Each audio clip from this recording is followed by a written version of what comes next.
What type of leader are you? You might say, I'm a good one. Okay, but I guess you're probably not good in every situation that you encounter. Being an effective leader is having the emotional intelligence that allows you to fluidly adapt to any situation and people you encounter. In this video, I will tell you about the 6 core leadership styles, how you can measure where you stand for each one of them, the steps that you can take to improve on each one of them. It's time to extend your range. My name is Greg Angelbert. I've had about a 20-year corporate career where I went from being a trainee to eventually a vice president managing director. And I went from managing just one person, myself, to about 1,000 people. Today I'm a master coach helping people, teams and organizations to know themselves, to design their future self, and to become their future selves. An effective leader is someone who gets desired results for themselves, for the team, for their family, for their organization. Effective leaders adapt their leadership style to the needs of their team or the need of specific situations that they encounter. Different situations and individuals require different leadership styles to get to the best outcome.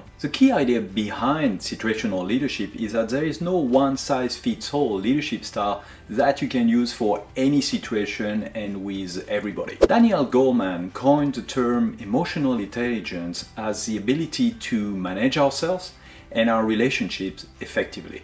For that, we need 4 fundamental capabilities: self-awareness, self-management, social awareness, and social skill. Why do we need this? To be able to apply different leadership styles. If we don't have emotional intelligence, then we will be limited in the range of leadership styles that we can have. The 6 leadership styles were identified through a study that went through 3,871 executives out of a database of more than 20,000 worldwide. Each style individually has an impact on the working atmosphere of a team, of a business unit, of an organization and its capability to deliver expected results. Additionally, out of this study, it was shown that the best executives, the ones who could deliver the best results for all the stakeholders around them, were the ones who had a wide range of leadership styles. The 6 core leadership styles are Directive, Visionary, Affiliative, Participative, Pacesetting, and Coaching. After we go through them, I'll give you a way to measure where you stand for each one of them. The primary objective of the Directive style is immediate compliance. This style relies on directives rather than direction and uses very little dialogue. Close monitoring of someone is supported by corrective negative feedback with some implied or sometimes explicit threats. Efforts to motivate are focused exclusively on the impact of non-compliance. And this style is most effective when applied to relatively straightforward tasks, in crisis situations, when deviations from compliance can result in serious problems, when all else has failed with employees not performing. So imagine that the house is on fire. Now that's not the time to just sit down and have a friendly chat. It's time to actually get things done. So the directive style works quite well in that situation. It is the least effective when applied to complex tasks, over the long term, as it is in conflict with people's need for autonomy, with self-motivated, capable employees. This style has a negative impact with the workplace atmosphere, so the more you're going to use it, the more negative it will have as an impact and people will feel unhappy. But it does have a role to play, as we say in crisis, and when people need some strong guidance. If you're not very directive, you might consider to add an arrow to your quiver and work on getting better at it. You should ask yourself and reflect upon the following questions. How do you get to know better the work for the person you're trying to direct? How do you make sure you are clear, precise, and concise? How can you express yourself and posture as decisive, the person in charge? How do you set clear standards of performance? How do you keep track of what employees are doing? How do you establish procedures that will provide you with information you need? How do you address any deviation from rules? The visionary style provides long-term direction and vision. It relies on dialogue with others as well as a leader's perspective on business to craft a vision. The leader keeps everyone engaged through linking the vision to the long-term interest of the team, the organization, and also keeping tab on performance versus goals. This style is most effective when a new vision or clear direction and standards are needed, as a starting point for a new team, when there are new employees who need guidance. It is the least effective when the leader does not develop employees, when the leader is not perceived as credible, when the vision is not backed by concrete facts and actions. This style has a positive impact, a very positive impact on the workplace atmosphere, so it's important to bring it to fore. If you're not too much visionary, then you can reflect upon the following questions to improve on it. How do you formulate your vision, strategy, and objectives? How do you communicate your vision, strategy, and objectives often to your team? Do this frequently. How do you solicit input from your team and other stakeholders? How do you explain the whys associated with your decisions and action and how they relate to the vision? How do you delegate key elements of your vision?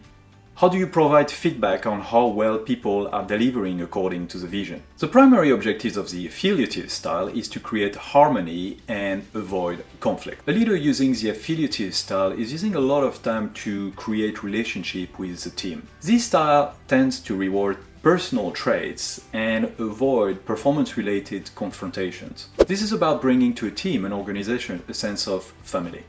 This style is most effective when used as part of a repertoire, including the visionary, participative, or coaching styles, when giving personal help, like counseling, and in getting diverse conflicting groups to work together harmoniously. It is the least effective when employees' performance is inadequate, in crisis or complex situations needing clear direction and control.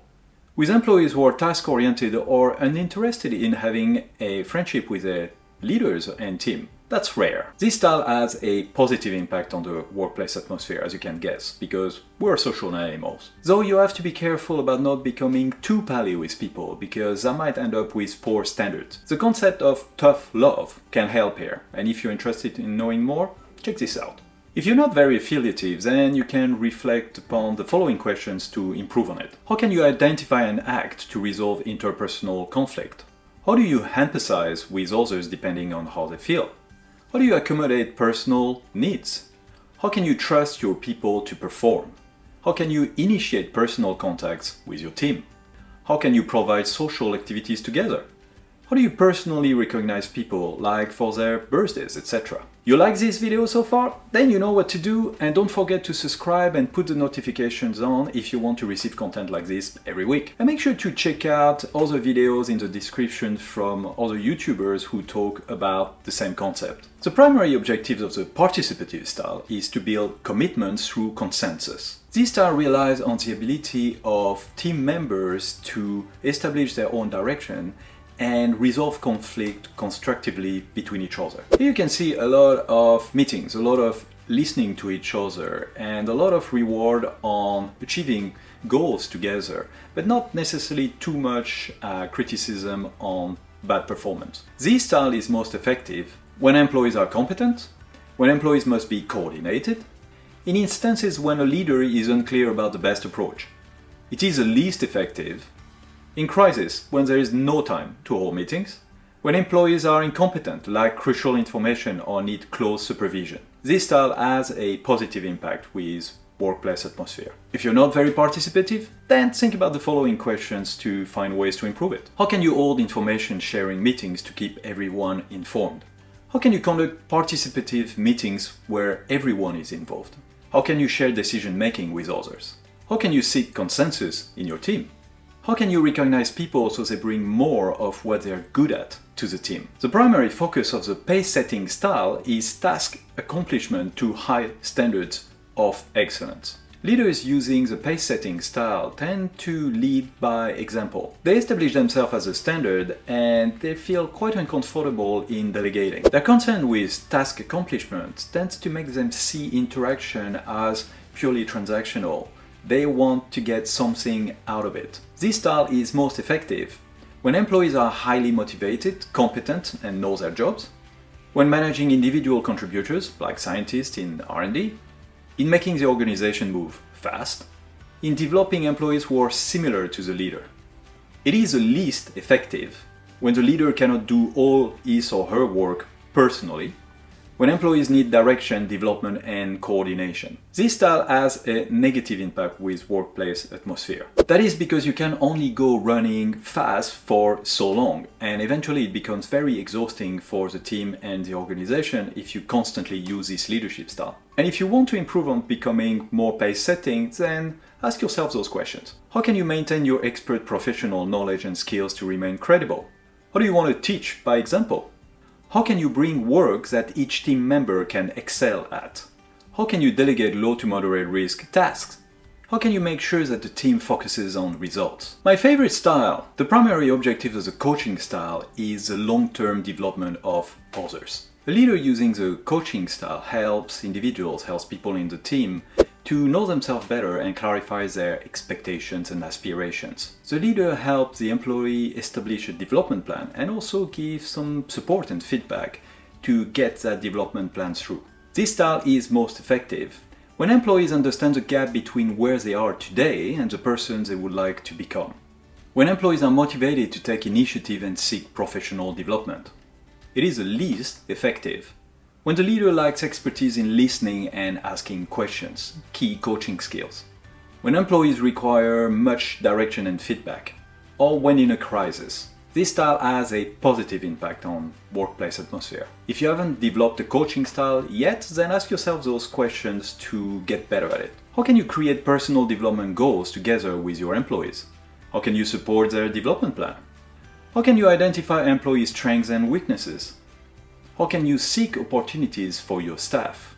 How can you encourage improvement? Alright, you are now well equipped for your personal journey to become a more agile leader. In the description, you will find a link for a free survey to measure where you stand for each leadership style. Remember that changing the behaviors around your leadership styles will take time. So take them one by one and make sure that you stay the course and accept the distance. I will leave you with a quote from Warren Bennis, the pioneer of leadership studies. Leadership is a capacity to translate vision into reality. Knowing your leadership styles is one of many ways to get to know yourself better. If you're interested in measuring other key aspects of your leadership, you might be interested in this video.